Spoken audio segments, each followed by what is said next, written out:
Hello everyone, good morning, namaskaram. Welcome to my channel Universal Connection by Ishan. आज मैं आप लोगों के लिए भेका आसन लेकर आई हूँ।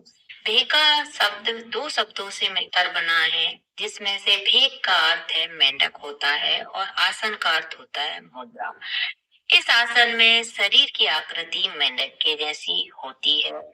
भेका आसन में पीठ को पीछे की तरफ मोड़कर स्ट्रेच किया जाता है। इस आसन के अभ्यास से एड़ियां, घुटने और टखने बहुत ज्यादा मजबूत बन जाते हैं। इस आसन से आपका जो वजन है वह संतुलित रहता है और आपके दिमाग में जो है वह स्थिरता आती है। यह जो आसन है वह आपकी पेट की चर्बी को खत्म करने के लिए बहुत बढ़िया आसन माना जाता है। जिनकी जांघों की चर्बी बहुत ज्यादा हो गई है, जांघों की चर्बी को खत्म करने वाला आसन माना जाता है। तो पहले इस आसन की हम लाभ जान लेते हैं कि इस आसन को करने से आपको कौन कौन से फायदे मिलेंगे। तो इससे आपका शरीर जो है वह बहुत ज्यादा लचीला हो जाता है। रीढ़ की हड्डी को यह बहुत ज्यादा मजबूत बनाता है। पेट के लिए यह बहुत बढ़िया आसन माना जाता है। फेफड़ों की कार्य क्षमता को बढ़ाकर सांस की गति को संतुलित करने वाला आसन माना जाता है। यह पेट की चर्बी को खत्म करने वाला आसन माना जाता है। पाचन तंत्र को मजबूत बनाने वाला आसन माना जाता है। गले का दर्द, सर्वाइकल पेन वाले लोगों के लिए ये बहुत बढ़िया आसन माना जाता है। भेका आसन जो है वह तेजी से आपकी जो धुंध हो जाती है, पेट के आजू बाजू जो चर्बी जमा हो जाती है, उसे खत्म करने के लिए बहुत अच्छा आसन माना जाता है। तो चलिए इसकी विधि नोट कर लीजिए, इसे किस टाइप से करना है। सबसे पहले योगा मैट पर पेट के बल लेट जाइए। इस तरीके से आपकी जो ठुड्डी है वह जमीन पर रहेगी। चिन को आपको जमीन पर रखना है।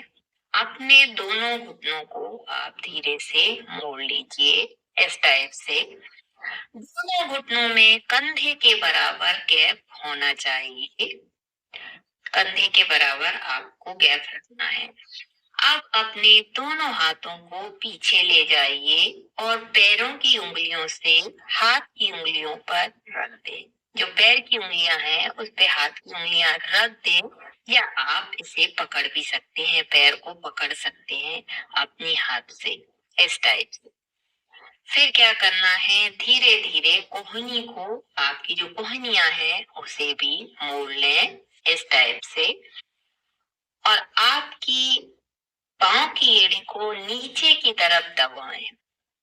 जो एड़ियां हैं उन्हें नीचे की तरफ लाने की कोशिश करें, हिप की तरफ, इस टाइप से। और एड़ियां हिप तक लाने की कोशिश करें। फिर अपनी एड़ी को दाएं और बाएं बाहर की साइड निकाल कर जमीन की तरफ लाने का हम प्रयास करें। इस स्थिति में कोहनी आपकी मुड़ी होनी चाहिए। इसमें चिन जो है जमीन पर रखी हुई रहनी चाहिए, जमीन से टक रहनी चाहिए। फिर सांस को भरते हुए अपने गर्दन को आप थोड़ा सा ऊपर उठाइए। कुछ देर इसी पोजीशन पे होल्ड करिए। सांस की गति नॉर्मल रहेगी, सांस लेते छोड़ते रहिए।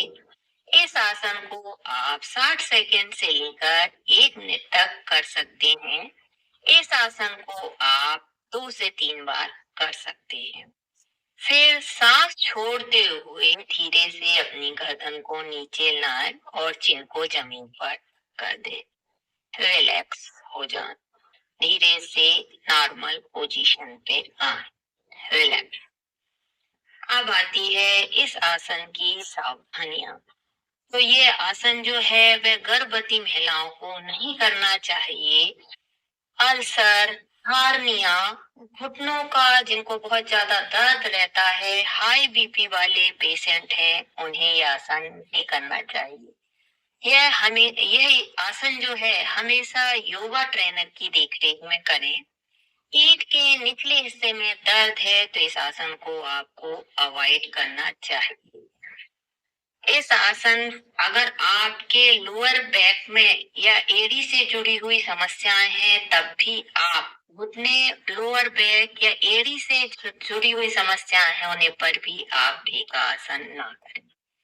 तो आप भी इस आसन को करिए और अपनी बढ़ी हुई धौंध को, पेट की चर्बी को गुड बाय बोलिए। धन्यवाद।